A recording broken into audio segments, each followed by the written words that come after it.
Hello, and welcome to Hedgehog Storytime, where I read my weird original fiction.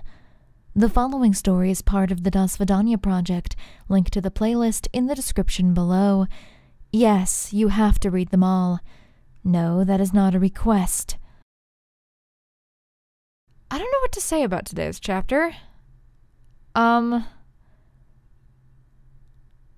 was one of the most entertaining chapters to write, I'd say.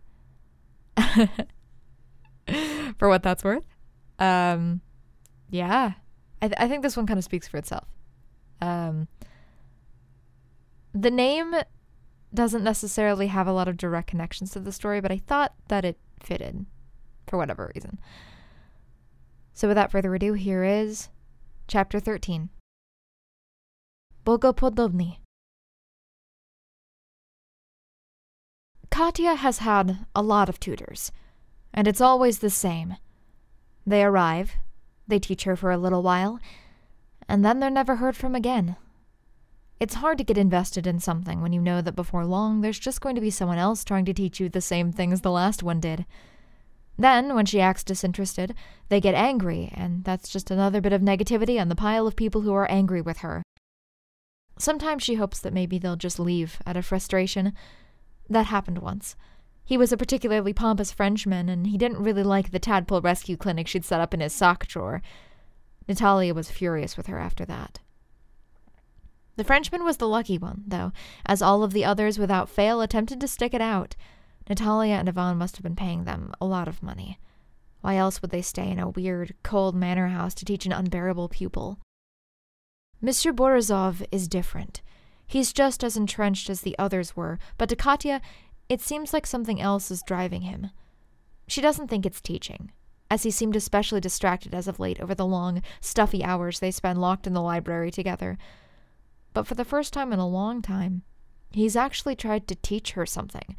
Something that matters, not just the same lessons on etiquette and French that everyone before had tried. Sometimes she wonders if he's even a teacher at all. He seems to know a lot, but not about the ways those things are normally taught. Of all the tutors she's had, Katya wishes that Mr. Borisov would give up on her and leave. But she also doesn't want him to go. It's almost like the last 2 years have never happened, and it's Mr. Steele who's glancing over his book at her with a look of exhaustion. But it isn't, of course. Mr. Steele can't teach her anymore. Not after what she did. Sometimes she still sees the look on his face, hears that scream of agony in her dreams. Funny, with all the things she's done after, that's the one that sticks with her. She wishes Mr. Borisov will leave, because she knows that his face will stick with her too. Mr. Borisov? Katya doesn't even really know what she wants to ask, even after she's glanced up from her book on mummies from Egypt and opened her mouth. Maybe he's too engrossed in his own book to have heard her, or maybe he'll just ignore her. He doesn't, of course. Mishka peers at her over the top of his book, a little annoyed. She supposes she did just ask him another question 2 minutes ago, and 2 minutes before that. What is it? He responds, hiding the annoyance well. There's something that she desperately needs an answer to, something important this time, but she doesn't quite know the words to say. Suppose, hypothetically... You know what the word hypothetically means? She narrows her eyes at him. Yes, of course I do. It's a situation that hasn't actually happened. Okay, I suppose you do. Sorry, what were you asking? Katya is actually grateful, as the pause has given her time to compose herself. Suppose, hypothetically, that you did something bad. Chuckling, Mishka shakes his head. I think even if you know the word, you are purposefully using it wrong. I am not! She slams her hand down on the table to illustrate how serious she is. Mishka has long since stopped jumping at these outbursts of hers. I'm sorry. That was rude. He clears his throat, embarrassed. Please continue. Well, say you've done a bad thing, and you knew that you were going to have to do the bad thing again soon. Mishka is paying attention now, a little concerned. Of course, he doesn't believe this is truly a hypothetical at all, but she can't tell him anything specific or Natalia will have her hide. Is someone asking me to do this bad thing? After a pause, She nods. Yes, it's very important that this thing get done, but you're not sure if you can do it again. She can see him trying to put the pieces together, but there's no way he could ever actually figure it out. The truth is far too strange to comprehend. Well, I would probably ask this person if someone else could do it instead. But what if you're the only person who can do it? Mishka really hems and haws over it now. I feel like I don't really have enough context. I suppose with no other external factors, I would just tell this person that I won't do it this time. I don't know if that's an option either. She mumbles under her breath. Just then, the grandfather clock in the main hall distantly chimes, signaling the end of their lessons for the day. Katya gets up to leave, but Mishka stops her. Why this specific hypothetical? He asks. No reason in particular. A pathetic lie. They both know this. Keep in mind, he says, you asked me what I would do in that situation. But if I were you, I'd probably ask someone for help. Someone you can trust.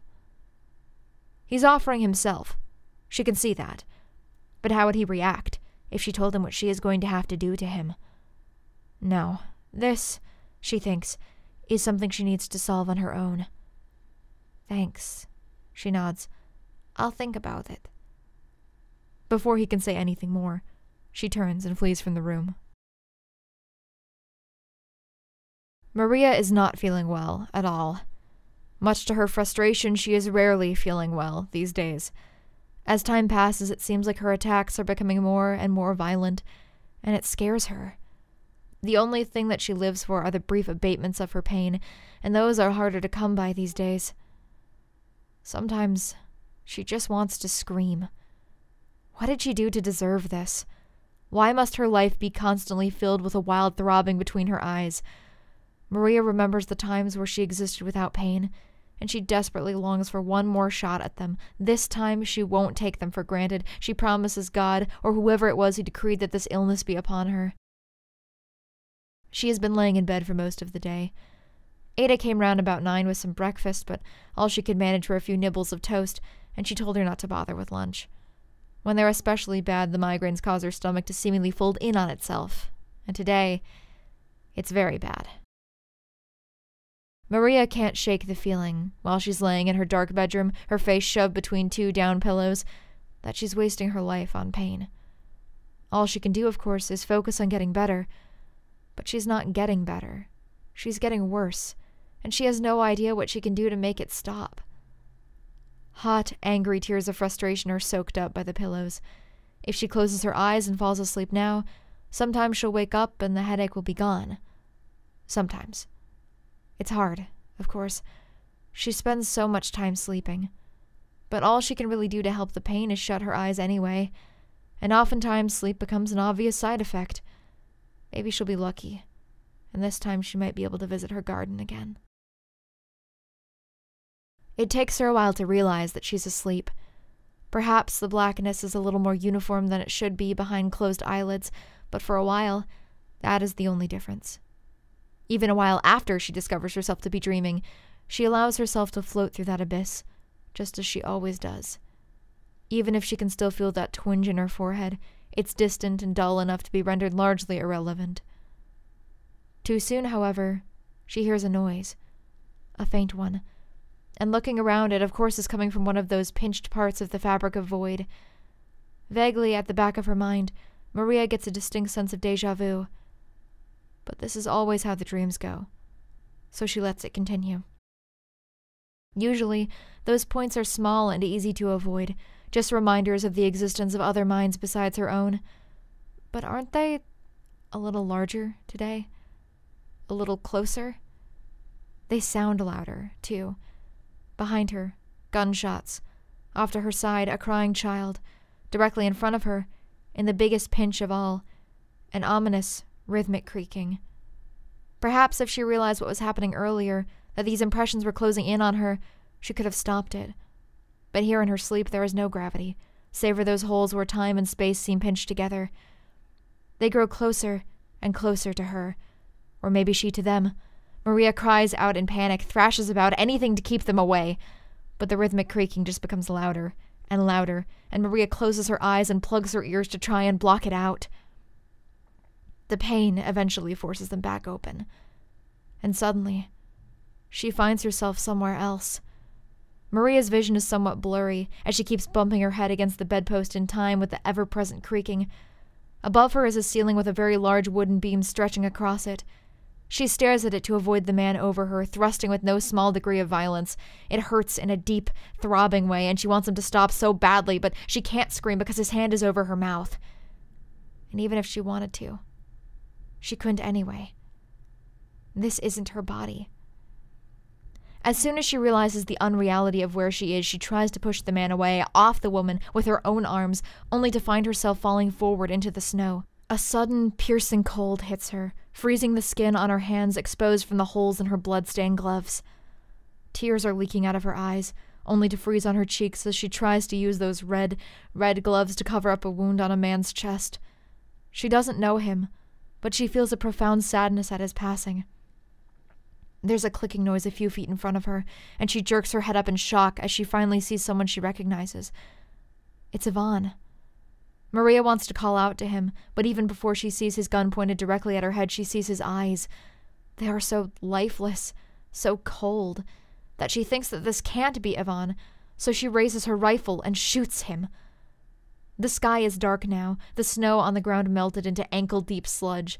The Japanese man on the receiving end of her bullet falls unceremoniously to the mud, a vague look of pain haunting his features, and a hole the size of an orange in his chest. Maria doesn't look twice at the fallen enemy, because 3 more are arriving to take his place. Fuck the Tsar, fuck the mother country, and fuck the one who sent her here. Maria doesn't care about victory anymore, only about making it out alive. So she runs, the slimy ground of mixed dirt and blood threatening to suck her in. But she keeps going, feeling the crack of bones under her boots as she steps over the bodies of the fallen. But that doesn't prepare her for the shell that explodes not 20 feet away from her, sending her tumbling through the air and face first into a pile of mud. It's so dark that she can't see anything, and Maria desperately tries to push herself up. But she can't, for the mud is now wood and she's pushing upwards instead of down. The rough, unsanded board is only a few inches away from her nose. She kicks with her legs, but doesn't get very far because she's surrounded on all sides. The only light comes from a few small gaps in the boards, and she realizes she's in a coffin. An unburied coffin. Yet somehow, small as it is, she doesn't think that she's alone. Something is here with her, inside her, festering, crawling just under her skin. A voice laughs in her ear, and with a scream she thrashes even harder, for the laughter is coming from her own mouth. The pressure and pain slowly build to a crescendo, and the thing bursts from her body, knocking the lid clear off the coffin. And outside is not a graveyard, or a forest, but a strange world bathed in green and purple. Odd, half-crumbled structures dot its horizons, and everything is shrouded in a thin line of mist. In the distance, something is moving. 4 legs kick against the nothing, and long matted fur blows in a non-existent wind. It doesn't take notice of Maria as it lopes by, licking its lips. Its destination seems to be a speck of light in the distance. Maria begins to feel a tugging, a nearly gravitational force as she is pulled after it. She shuts her eyes against the light and sudden whir of the void, and when she opens them again, she finds herself in a place she instantly recognizes. The cellar looks bigger than she remembers, its stone walls large and imposing. Looking down, the knife in her hands is making quiet clinking sounds against the small ring on her finger, and with dread, she locks eyes with the man knelt on the floor in front of her. Jack. She doesn't want to do it. Not to him, not to the only person she's ever truly trusted, but she's even more terrified of the consequences if she doesn't. Maybe she's imagining it to make herself feel better, but in his daze, Jack seems to blink up at her. Once. So the knife goes into the side of his face. It's not clean. He struggles. Natalia will be disappointed. But the deed is done. The rubbery piece of flesh is still warm in her hands. Yet something is wrong. Not with the ear, no, but with the moment. Somehow Maria knows that Jack is supposed to collapse in pain, but he doesn't. Instead, he rears up at her with a roar, grabbing her shoulders and throwing her down to the ground. No, Please. She knows the voice is coming from her mouth, though it is not her own. The stone floor is cold and dirty, but Maria is just using those thoughts as a distraction. Pain is all she feels, everywhere, coursing through her entire body. She feels something hot and moist on her face, but as she looks up to see what is above her, what is making those terrible sounds, she screams. Maria, it says to her somehow, gripping her shoulders tighter, but she can barely hear it over her own screeching and the roar in her ears. Maria! Maria! It takes a bump from the headboard to realize that someone is shaking her. Maria opens her eyes, and everything goes quiet. She's in her bedroom, blankets and pillows strewn all around the room from her thrashing. In front of her, eyes wide and concerned, is Mishka. Maria. He says her name one more time, and upon seeing her eyes focus on him, he deflates slightly. Are you all right? He asks. I was just heading back to my room when I heard you screaming. She clenches her hand into a fist around the covers to keep herself from trembling. Oh, Mikhail, I'm quite all right. Just a bad dream, but thank you for waking me. She shouldn't bother him with her problems. He's not involved, after all. She should let him be content for his last few days. I hope I wasn't being imprudent. He glances downward sheepishly. Maria giggles. She finds it funny that for all his embarrassment, he only thought of this now. I wouldn't let Natalia or Ivan know you waltzed into a young lady's room without permission, but no, I don't find it imprudent at all.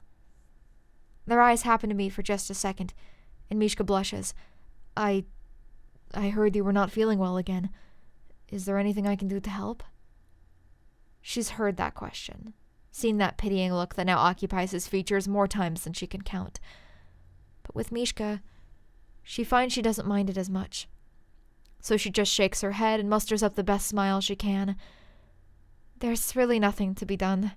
I'm actually feeling quite rested after that nap. But if there ever is, you'll be the first person to know. That's his cue. They both know it. Mishka stands and gives her an awkward little bow. Then I should probably let you wake properly. My apologies for the disturbance. He turns quickly on his heel, but as he does so, Maria's heart starts to sink. She doesn't want him to leave. Not now, and not in the future. He is the only person in this whole household who can draw just a little bit of happiness from her. Like a sunflower, bright and open to the sun and lovely to behold. She doesn't know why she does it, but she calls out to him. Mikhail, He faces her again, and she nearly clams back up at his gaze. She had been half hoping that he hadn't heard her. I was lying, just now. She pauses. I'm not all right. He sits back down on the bed and waits for her to continue. It's more than just my illness. So I assumed. He nods, not unkindly. Mishka's honey-colored, nearly golden eyes are entirely focused on her, and she stumbles all over herself, uncomfortable with the attention. She doesn't even know why she's telling him all of this. Well, it is related. Whenever I get my headaches, I get these dreams, I suppose you could call them, but that doesn't really feel like... I don't know how to explain it. His brows furrow. I don't really understand, but I have a feeling that might not be possible. I've always had them, I suppose. Now that she's started, she can't stop the words from pouring out in a flood, but only with the headaches, and those have kept getting worse and worse over the last couple of years, and up until this point I've kept control in the dreams, I guess, but today I couldn't stop it. I saw things, memories, thoughts, maybe I don't know anymore. She takes in a great, heaving breath. Scared. And the floodgates break. She sobs uncontrollably, ugly, snot is dribbling from her nose. Maria closes her eyes, but opens them again when she feels a sudden warmth. Mikhail's arms are around her. And for some reason, through the tears and tremors, she keeps rambling. I'm just so scared that someday soon, the pain will never go away. Then I'll fall asleep and I won't be able to wake up. I'll just be lost forever. How do I know that I'm not dreaming right now? Mishka pulls away and takes her hands in his. You're not dreaming. But how can I know that? To her surprise, an oddly intense look spreads across his face. That's simple. He leans forward and kisses her, just once, on the forehead. The warmth of his lips linger for longer than Maria thinks it should. You felt that, didn't you? She nods. Then you can't be dreaming. Please, she says in a tiny voice, clenching the quilt between her fingers. One more time. I need to feel it again. This is rather improprietous, he admits. I don't care. And I'll kiss you as many times as it takes. And he does. And finally, for the first time in a very long time, Maria feels something other than pain.